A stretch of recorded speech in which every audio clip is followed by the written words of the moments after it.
கண்ணாடி பக்கத்துல போய் கண்மணி நாயகம் சொல்லுதா உட்கார்ந்து அந்த கண்ணாடியில தன் அழக ரசிப்பாங்களாம். யாரு? நபிகள் நாயகம்.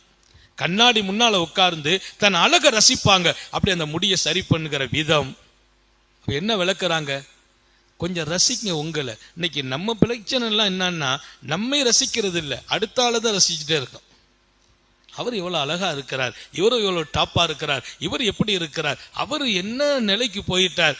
அடுத்தவங்களை பார்த்து பார்த்து பார்த்து ஏங்கினோமே தவிர நம்மை ரசித்து வாழ நாம மறந்துட்டோம். நம்மை ரசியுங்கள். நம்ம நல்லா இருக்கிறோமே, நமக்கு என்ன குறை? நம்ம முகம் அழகா இருக்குது, நம்ம கோலம் அழகா இருக்குது, நம்ம வாழ்க்கை நல்லா இருக்குது, அல்லாஹ் நமக்கு நிறைய கொடுத்திருக்கான், நல்ல மனைவி இருக்கிறாங்க, நல்ல பிள்ளைங்க இருக்கிறாங்க, அழகான பேரன் பேத்திகள். உன் வாழ்க்கையை குறித்து நீ யோசித்து பார், உன் வாழ்க்கையை ரசித்து பார். அங்கே தான் அல்லாஹ்வுக்கு நன்றி உள்ளவனாகவே நீ இருப்பாய்.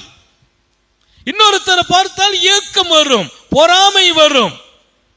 நமக்கு அல்லாஹ் என்ன செய்தான் கேள்வி வரும்.